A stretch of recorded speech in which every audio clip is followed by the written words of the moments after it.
ஒரு இடம் 1000 வருஷமா மனுஷங்களை ஆச்சரியப்படுத்திட்டு இருக்கு. அறிவியலால கூட முழுமையா விளக்க முடியாத மர்மத்தை தன்னுள்ள மறைச்சு வச்சுக்கிட்டு இருக்கு. அதுதான் திருச்சி அருகே இருக்கும் திருவானைக்காவல் ஜம்புகேஸ்வரர் கோவில். இந்த கோவில் சாதாரண சிவன் கோயில் இல்ல. ஜம்புகேஸ்வரர் கோயில் பஞ்சபூத ஸ்தலங்கள்ல நீரை குறிக்கும் தலம். இந்த கோவிலோட மிகப்பெரிய மர்மம், கருவறையில இருக்கிற சிவலிங்கத்தின் கீழிருந்து தண்ணி எப்பவுமே ஊறிக்கிட்டே இருக்கும். கடுமையான கோடையிலும் சுற்றிலும் நிலம் வறண்டு போன நேரத்துல கூட இந்த லிங்கத்தின் அடியிலிருந்து தண்ணி ஊறிக்கிட்டே இருக்கும். தண்ணீர் எங்கிருந்து வருது?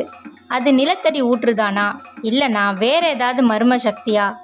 இன்னைக்கு வரைக்கும் சரியான விளக்கம் யாராலையும் சொல்ல முடியல. சோழர் காலத்துல விரிவுபடுத்தப்பட்ட இந்த கோயில் பல மர்மங்களை கொண்டது. ஒரு காலத்துல இந்த காட்டுல ஒரு யானை வாழ்ந்து வந்தது. அந்த யானை தினமும் அருகில் இருக்கும் நதியிலிருந்து தண்ணீர் எடுத்துட்டு வந்து சிவலிங்கத்துக்கு அபிஷேகம் செஞ்சது. அந்த இடத்துல ஒரு சிறிய சிலந்தியும் இருந்தது. அது சிவலிங்கத்தின் மேல விழும் இலைகள் மற்றும் தூசிகளை தடுக்க தன் வலையை கொண்டு லிங்கத்தை மூடி பாதுகாத்தது.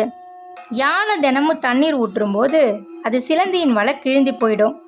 இதனால சிலந்தி கோபம் அடைஞ்சது. யானையை தடுக்க முயன்றது. இருவருக்கும் இடையே நடந்த சண்டையில இருவரும் உயிரிழந்தாங்க. சிலந்தி மற்றும் யானையின் பக்தியில் மகிழ்ந்த சிவபெருமான் இருவருக்கும் அருள் வழங்கி இந்த இடத்தை புனித ஸ்தலமா மாத்தினாங்க. அதனாலதான் இந்த இடம் திரு ஆனைக்காவல் என்று அழைக்கப்படுது. ஜம்புகேஸ்வரர் கோயில் முதல்ல கட்டப்பட்டது சோழர் காலத்துல. குறிப்பா கோச்செங்கட் சோழ மன்னன் இந்த கோவிலை கட்டியதா கூறப்படுது. கோச்செங்கட் சோழன் 63 நாயன்மார்கள்ல ஒருவர். அவர் சிவபெருமானோட தீவிர பக்தர்.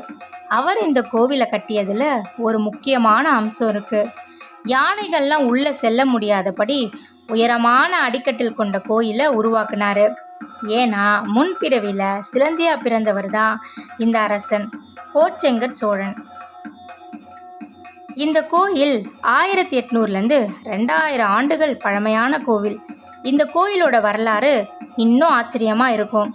ஒரு நாள் பார்வதி தேவி சிவபெருமானின் அறிவுரைய முழுசா புரிஞ்சு கொள்ளல. அதனால சிவபெருமான் பூமிக்கு சென்று தவம் செஞ்சு உண்மையை உணருன்னு சொல்லிட்டாரு. பார்வதி தேவி பூமிக்கு வந்து காவிரி நதி அருகே அமைதியான ஒரு இடத்தை தேர்ந்தெடுத்தாங்க. அங்குள்ள மண்ணை கொண்டு கைகளால சிவலிங்கத்தை உருவாக்குனாங்க.